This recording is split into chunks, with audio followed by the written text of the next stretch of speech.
Hello, everybody. Welcome to this short guide on the use of the Wensleydale Archive.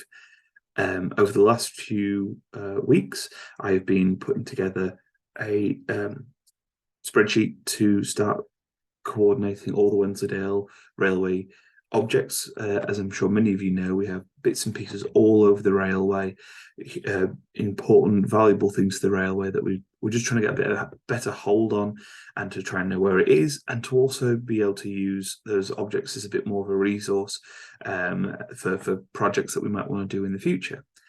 So to that end, I have started an archive room at Bedale. Room 3 at Bedale is now our archive room. So it's a limited access, and it contains many of the original objects which aren't used at the stations but are valuable to us as the railway. So we have many pieces of original signage. We have train logs, diagrams. We have documents and photographs and books pertaining to the railway and all sorts of things. This is an ongoing process that we're right at the very beginning of now. And so that archive room is going to get bigger and bigger as time goes on, with more stuff in there. But the way we coordinate all of the objects is through the spreadsheet you can see in front of me. This will be available in time on Hops, and it will be navigable. So if you want to learn where a certain object from the collection is, or find a certain object, you will be able to find it through this spreadsheet, which is hosted, as I say, on Hops. Now, important to know is why we're doing this. What we're trying to do is ensure that the history of the railway is preserved. Many things have been lost from Wensleydale Railway in the past, and we're trying to ensure that that doesn't happen again, and to make sure that we know where things are.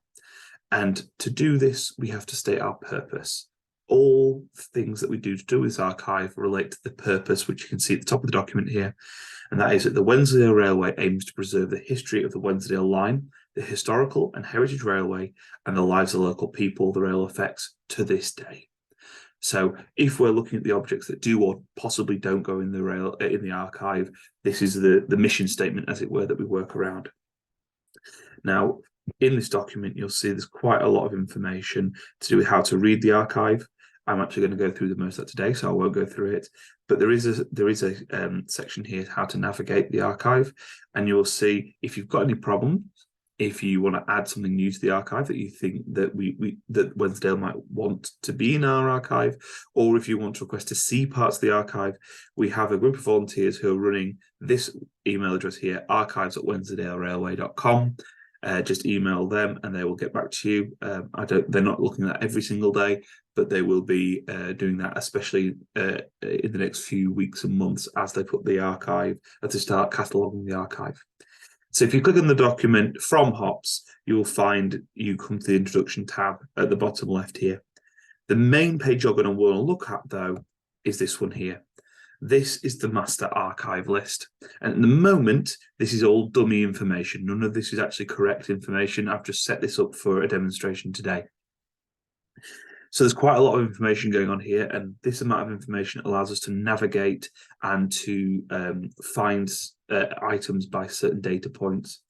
So every item will have a record number. Unless you're an archivist, this probably won't be too relevant to you, and I've just put dummy record in there for now. The first proper line that will be relevant to most people is the description line. This is a short description of the individual objects that just sort of singles them out by their unique properties. So we have things from NER Porter's jacket size small through to PLC AGM records 2012. So that's the first thing. In time, because this is at the very beginning of the project, we haven't managed to do this yet. In time, column C will have a link. Not every object will have this, but if it is a photograph or if it is an object of particular interest, we may well support the description with a photograph or a scan of the document or whatever it is. And so there will be links you can click on for some of the objects here to take you to those links so you can use this archive. Next column is column D. This is the location. So this is there are drop downs here for our archivists to use to put in where each object is their home site, is their location. This can, of course, be expanded if we have more sites. Location reference and movement records are not too relevant for the usual user, but this tells us exactly where they're placed. And if an object is to be moved somewhere, this will tell us where it's gone. Owned by is the next column, which is relevant. This tells us, is it owned by the RAT? Is it owned by the PLC? Is it owned by a volunteer? That sort of thing. Quite self-explanatory. The next column, H, is condition of the object. Most of the time, if it's in a perfectly tenable, normal condition, it'll just be fine. If it's absolutely crispy and beautiful, and it's a 150-year-old sign that looks like it's just come out of the factory, it'll get an excellent. The real reason to have this column is for when the objects aren't doing so well. There is poor and dire. And dire is literally falling to pieces, needs immediate attention. But I'll come back to that reason for having this column in a moment.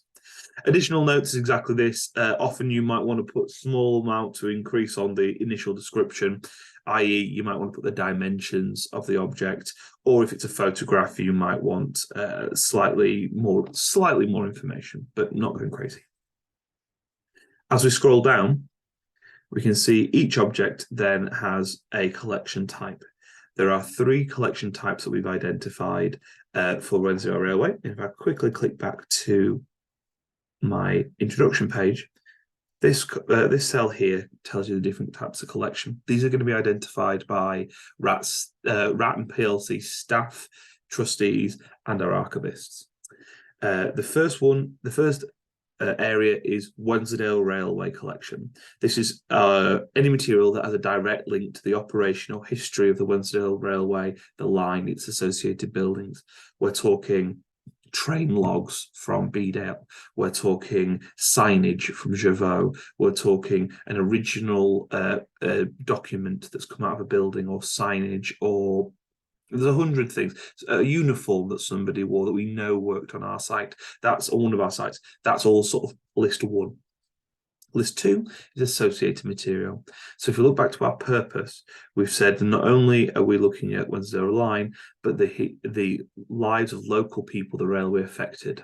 So this is stuff that may be to do with the railways in the local area, i.e. books about the North East Railway, or documents sent from York to the northeast, but not specifically about Wensleydale Railway, adverts that were being used around this area, but not specifically for us.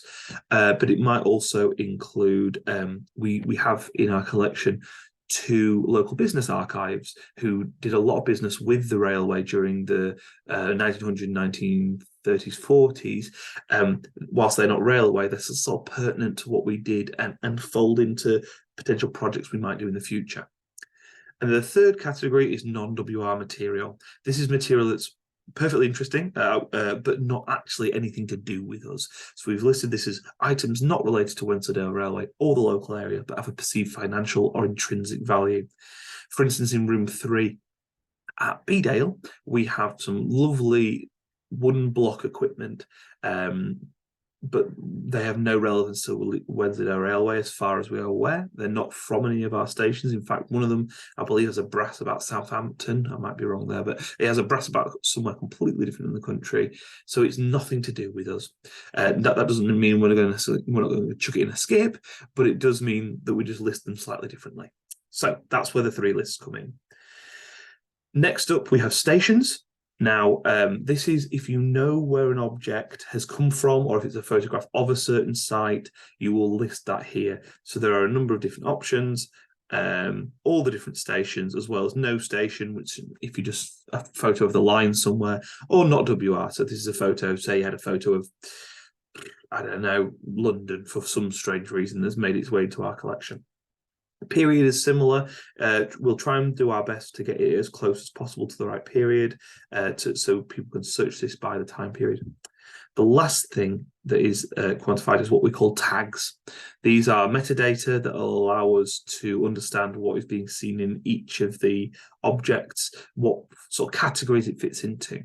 At the minute, we've identified the tags of trains or stock. So if it's a photo of a train, that'll go in there. If it's something to do with a train, if you've got a pressure gauge off a train, or a wagon plate, or a document that pertains to a specific train, that will get the tag of trains or stock. buildings, so that's photographs of buildings themselves, of course, or objects that have come out of buildings. We've got a number of objects like fire pokers and all sorts of different things like that you might put under buildings. Structures, we've separated buildings and structures. So buildings covers station houses and that sort of thing. Structures covers more like bridges and things like that, and tunnels. Track and trackside is fairly self-evident, anything from the track or the trackside. Signage, that covers not only station signs, but advertising signs, health and safety signs, anything that could fall under this. We're quite liberal with these tags, and you'll see why in a moment. Equipment is self-evident. Literature, covering books. Documents and drawings, slightly different, is covering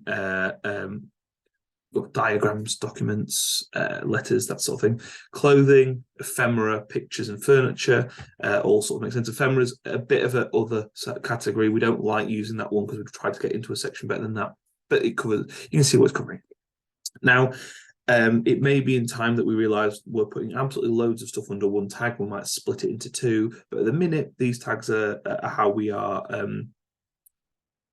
splitting our archive up. Now, why are we doing this?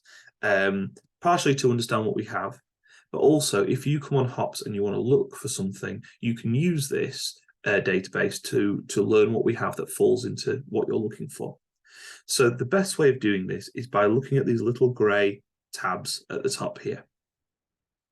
If you are looking for something, you can use one of these areas here and search by it. So I'm going to say I want to know everything that we have that's come from Bedale Station. So I'd identify station, I click the tab, and you can see there's all the sites where we have records for. So we unselect them all, and we just select Bedale. If I click OK, that shortens my list to just the objects we found at Bedale. So we have all sorts of bits and pieces here.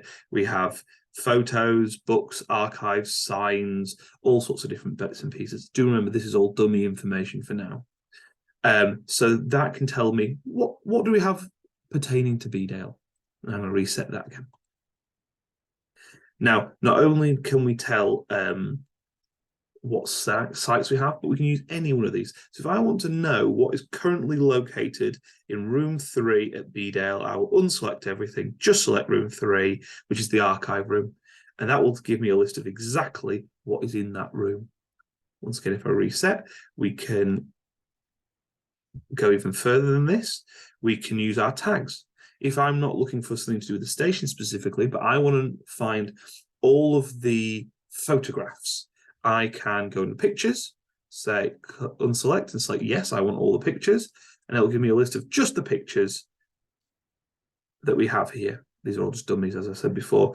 Then if we have, say, 100 records of photographs, you might then sub-select further and say, I just want the photos from the 1900s. And that will give you the photos of just the 1900s. You alternatively might say, I want all the photos, but I want all the photos of a certain station. So it will give you the stations.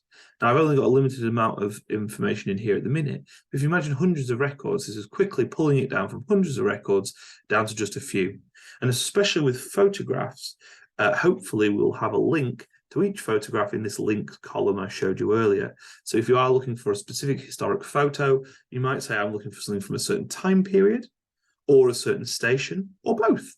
You might say, I'm looking for a train at Scruton Station. And so the tags and the station information will combine together to give you what you're looking for here. So this will be under constant review and be constantly being updated by our archivists. If you are interested in taking part and becoming one of the archivists, do email us at archives@wensleydalerailway.com, just if you're interested in doing something with us on this. There are some other pages down here. There's a reference matrix, which is to do with those reference numbers I mentioned earlier. This will only be relevant to you if you are creating records. And there's a code sheet here which helps us put all of our information together. If you're casually using this just to search, you do not need to see these. They might not even show up on the Hops version of this. You're mainly going to be looking at the introduction, which covers all the information I just mentioned. It gives you a bit of information about how to use the archive as I've just shown you there. And then, of course, the main file you'll be using is the archive list you can see right here. So I don't expect that this will be online imminently. The archivists have told me that they want to get a good body's worth of information onto the archive before it goes up, just so it doesn't look like they put 6 things on there. But I hope that you'll be seeing this sometime in the future. It's a really exciting thing. It's a bit of organisation, heaven forbid, for Wensleydale Railway, and it'll let us use our records a lot more.